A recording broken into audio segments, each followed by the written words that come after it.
दोस्तों daily focus news में आप सबका स्वागत है। हम इस वीडियो में बात करेंगे प्रधानमंत्री नरेंद्र मोदी ने जो आज मन की बात की है, उस मन की बात में सबसे अहम बात क्या थी। प्रधानमंत्री नरेंद्र मोदी ने सबसे पहले मन की बात में कही, कोरोना के प्रभाव से हमारी मन की बात भी अछूती नहीं रही। जब मैंने पिछली बार आपसे मन की बात की थी तब पैसेंजर ट्रेनें बंद थी, बसें बंद थी, हवाई सेवा बंद थी। इस बार बहुत कुछ खुल चुका है। श्रमिक स्पेशल ट्रेनें चल रही है, अन्य स्पेशल ट्रेनें भी शुरू हो गई है।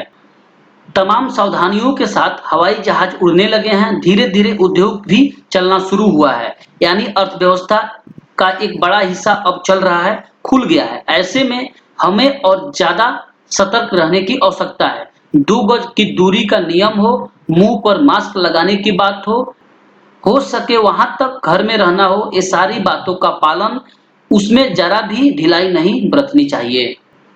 देश में सबसे सामूहिक प्रयासों से कोरोना के खिलाफ लड़ाई बहुत मजबूती से लड़ी जा रही है। जब हम दुनिया की तरफ देखते हैं तो हमें अनुभव होता है कि वास्तव में भारतवासियों की उपलब्धि इतनी बड़ी है। हमारी जनसंख्या ज्यादातर देशों से कई गुना ज्यादा है।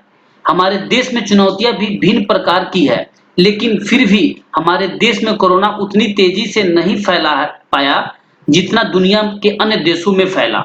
कोरोना से होने वाले मृत्यु दर भी हमारे देश में काफी कम है। जो नुकसान हुआ है उसका दुख हम सबको है, लेकिन जो कुछ भी हम बचा पाए हैं वो निश्चित तौर पर देश की सामूहिक संकल्प शक्ति का ही परिणाम है। इतने बड़े देश में हर एक देशवासी ने खुद इस लड़ाई को लड़ने की ठानी है। ये पूरी मुहिम पीपुल ड्राइवन है। देशवासियों की संकल्प शक्ति के साथ एक और शक्ति इस लड़ाई में हमारी सबसे बड़ी ताकत है, वो है देशवासियों की सेवा शक्ति। वास्तव में इस महामारी के समय हम भारतवासियों ने यह दिखा दिया है कि सेवा और त्याग का हमारा विचार केवल हमारा आदर्श नहीं बल्कि देश की जीवन पद्धति। और हमारे देश में तो कहा गया है, सेवा परमो धर्मः। सेवा स्वयं से सुख है, सेवा में ही संतोष है। हमारे डॉक्टर्स, नर्सिंग स्टाफ, सफाई कर्मी, पुलिसकर्मी, मीडिया के साथी, ये सब जो सेवा कर रहे हैं उनकी चर्चा मैंने कई बार की है। मन के बात में भी मैंने इसका जिक्र किया है। सेवा में अपना सब कुछ समर्पित करने वाले लोगों की संख्या अनगिनत है। एक बात और जो हमारे मन को छू गई वो है संकट की इस घड़ी में इनोवेशन। तमाम देशवासी गांवों से लेकर शहरों तक, हमारे छोटे व्यापारियों से लेकर स्टार्टअप तक, हमारे लैब्स कोरोना के खिलाफ लड़ाई में नए नए तरीके इजाद कर रहे हैं, नए नए इनोवेशन कर रहे हैं। मैं सोशल मीडिया में कई तस्वीरें देख रहा था। कई दुकानदारों ने 2 गज की दूरी के लिए दुकान में बड़े पाइपलाइन लगा दिए हैं, जिसमें एक छोर से वो ऊपर से सामान डालते हैं और दूसरे छोर से ग्राहक अपना सामान ले लेते हैं। इस दौरान पढ़ाई के क्षेत्र में भी कई अलग अलग इनोवेशन शिक्षकों और छात्रों ने मिलकर किए हैं। ऑनलाइन क्लासेस, वीडियो क्लासेस, उसको भी अलग अलग तरीकों से इनोवेशन किया जा रहा है। किसी भी परिस्थितियों को बदलने के लिए इच्छा शक्ति के साथ ही बहुत कुछ इनोवेशन पर भी निर्भर करता है। हजारों सालों की मानव जाति की यात्रा लगातार इनोवेशन से ही इतने आधुनिक दौर में पहुंची है। इसलिए हम इस महामारी पर जीत के लिए हमारे एक विशेष इनोवेशन भी बहुत बड़ा आधार है। हमारे देश में भी कोई वर्ग ऐसा नहीं है जो कठिनाइयों में न हो, परेशानियों में न हो। और इस संकट की सबसे बड़ी चोट अगर किसी पर पड़ी है तो हमारे गरीब मजदूर श्रमिक वर्ग पर पड़ी है। उनकी तकलीफ, उनका दर्द, उनकी पीड़ा शब्दों में नहीं कहा जा सकती। हम में से कौन ऐसा होगा जो उनकी और उनके परिवारों की तकलीफों को अनुभव न कर रहा हो। हम सब मिलकर इस तकलीफ को, इस पीड़ा को बांटने का प्रयास कर रहे हैं। पूरा देश प्रयास कर रहा है। पीएम मोदी कहते हैं, कोरोना के खिलाफ लड़ाई का यह रास्ता लंबा है। एक ऐसी आपदा जिसकी पूरी दुनिया के पास कोई इलाज ही नहीं है, जिसका कोई इससे पहले का अनुभव ही नहीं है। तो ऐसे में नई नई चुनौतियां और उसके कारण परेशानियां हम अनुभव कर रहे हैं। ये दुनिया के हर कोरोना प्रभावित देश में हो रहा है और इसलिए भारत भी इसे अछूता नहीं है। हमारे रेलवे के साथी दिन रात लगे हुए हैं। केंद्र हो, राज्य हो, स्थानीय स्वराज की संस्थाएं हो, हर कोई दिन रात मेहनत कर रहे हैं। जिस प्रकार रेलवे के कर्मचारी आज जुटे हुए हैं, वे भी एक प्रकार से अग्रिम पंक्ति में खड़े कोरोना वायरस ही है। लाखों श्रमिकों को ट्रेन से और बसों से सुरक्षित ले जाना, उनके खाने पीने का चिंता करना, हर जिले में क्वारंटाइन केंद्रों की व्यवस्था करना, सभी की टेस्टिंग, चेकअप, उपचार की व्यवस्था करना, ये सब काम लगातार चल रहे हैं और बहुत बड़ी मात्रा में चल रहे हैं। जो दृश्य आज हम देख रहे हैं, इससे देश को अतीत में जो कुछ हुआ उसके अवलोकन और भविष्य के लिए सीखने का अवसर भी मिलता है। आज हमारे श्रमिकों की पीड़ा में हम देश के पूर्वी हिस्से का भी पीड़ा को देख सकते हैं। जिस पूर्वी हिस्से में देश का ग्रोथ इंजन बनने की क्षमता है, उसके श्रमिकों के बाहुबल में देश को नई ऊंचाई पर ले जाने का सामर्थ्य है। उस पूर्वी हिस्से का विकास बहुत आवश्यक है।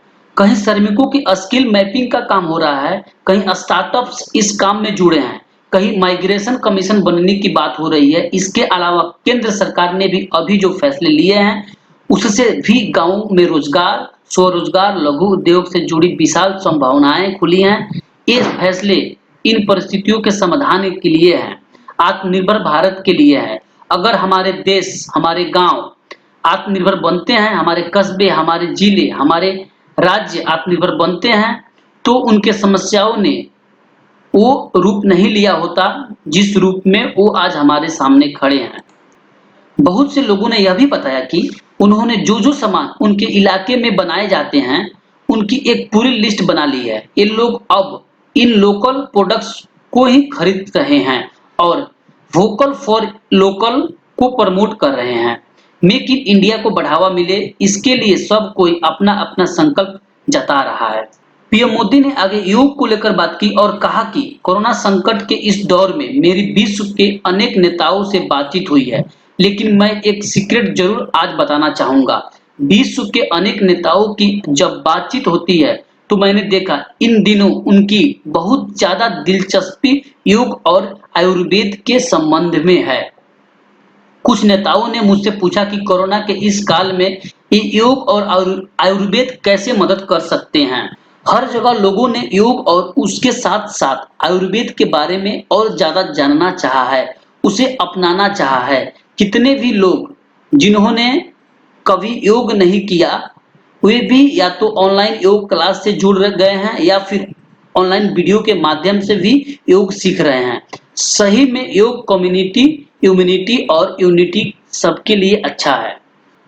कोरोना संकट के इस समय में योग आज इसलिए भी ज्यादा अहम है क्योंकि ये वायरस हमारे रेस्पिरेटरी सिस्टम को सबसे अधिक प्रभावित करते हैं। योग में तो रेस्पिरेटरी सिस्टम को मजबूत करने के लिए कई तरह के प्राणायाम है, जिनका असर हम लंबे समय से देखते आ रहे हैं। ये टाइम टेस्टेड टेक्निक है जिसका अपना अलग महत्व है। कपालभाति और अनुलोम विलोम प्राणायाम से अधिकतर लोग परिचित होंगे, लेकिन भस्त्रिका, शीतली, भ्रामरी जैसे कई प्राणायाम के प्रकार हैं जिसके अनेक लाभ भी हैं। आपके जीवन में योग को बढ़ाने के लिए आयुष मंत्रालय ने भी इस बार एक अनोखा प्रयोग किया है। आयुष मंत्रालय ने माई लाइफ माई योगा नाम से अंतर्राष्ट्रीय वीडियो ब्लॉग उसकी प्रतियोगिता शुरू की है। भारत ही नहीं, पूरी दुनिया के लोग इस प्रतियोगिता में हिस्सा ले सकते हैं। इसमें हिस्सा लेने के लिए आपको अपना 3 मिनट का एक वीडियो बना करके अपलोड करना होगा। इस वीडियो में आप जो योग या आसन करते हो वो करते हुए दिखना है और योग से आपके जीवन में जो बदलाव आया है उसके बारे में भी बताना है। मेरा आपसे अनुरोध है कि आप भी इस प्रतियोगिता में अवश्य भाग लें और इस नए तरीके से अंतर्राष्ट्रीय योग दिवस में अपना हिस्सेदारी बनाएं। आगे प्रधानमंत्री नरेंद्र मोदी ने आयुष्मान भारत और गरीबों को लेकर बात की। उन्होंने कहा कि हमारे देश में करोड़ों करोड़ गरीब दशकों से एक बहुत बड़ी चिंता में रहते हैं। अगर बीमार पड़ गए तो क्या होगा, अपना इलाज कराए या फिर परिवार के लिए रोटी की चिंता करे। इस तकलीफ को समझते हुए इस चिंता को दूर करने के लिए करीब 1.5 साल पहले आयुष्मान भारत योजना की शुरू की गई थी। कुछ दिन पहले आयुष्मान भारत के लाभार्थियों की संख्या 1 करोड़ के पार हो गई है। 1 करोड़ से ज्यादा मरीज, मतलब देश के 1 करोड़ से अधिक परिवारों की सेवा हुई है। अगर गरीबों को अस्पताल में भर्ती होने के बाद इलाज के लिए पैसे देने पड़ते, उनका मुफ्त इलाज नहीं हुआ होता, तो आज उन्हें मोटा मोटा अंदाज है करीब करीब 14,000 करोड़ रुपए से भी ज्यादा अपनी जेब से खर्च करने पड़ते। आयुष्मान भारत योजना ने गरीबों के पैसे खर्च होने से बचाया है। मैं आयुष्मान भारत के सभी लाभार्थियों के साथ-साथ मरीजों के उपचार करने वाले सभी डॉक्टरों, नर्स और मेडिकल स्टाफ को भी बधाई देता हूँ। आयुष्मान भारत योजना के एक बहुत बड़ी विशेषता प्रोबेबिलिटी की सुविधा भी है। प्रोबेबिलिटी ने देश को एक रंग में रंगने की मदद की है, यानी बिहार का कोई गरीब अगर चाहे तो उसे कर्नाटक में भी वही सुविधा मिलेगी जो उसे अपने राज्य में मिलती है। इसी तरह महाराष्ट्र का कोई गरीब चाहे तो उसे इलाज की वही सुविधा तमिलनाडु में भी मिलती है। इस योजना के कारण किसी क्षेत्र में जहां स्वास्थ्य की सुविधा कमजोर है, वहां के गरीब को देश के किसी भी कोने में उत्तम इलाज करने की सहूलियत मिलती है। आप जानकर हैरान रह जाएंगे कि 1 करोड़ लाभार्थियों में 80% लाभार्थी देश के ग्रामीण इलाकों के हैं। इनमें भी करीब-करीब 50% लाभार्थी हमारी माताएं, बहनें और बेटियां हैं। इन लाभार्थियों में ज्यादातर लोग ऐसी बीमारियों से पीड़ित थे जिनका इलाज सामान्य दवाओं से संभव नहीं था।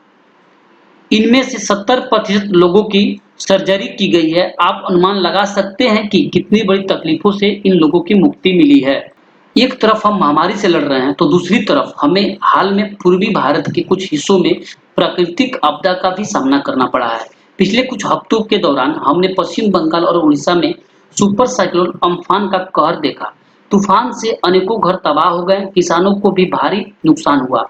हालात का जायजा लेने के लिए मैं पिछले हफ्ते उड़ीसा और पश्चिम बंगाल गया था। पश्चिम बंगाल और उड़ीसा के लोगों ने जिस हिम्मत और बहादुरी के साथ हालात का सामना किया है वह प्रशंसनीय है। संकट की इस घड़ी में देश भी हर तरफ से वहां के लोगों के साथ खड़ा है।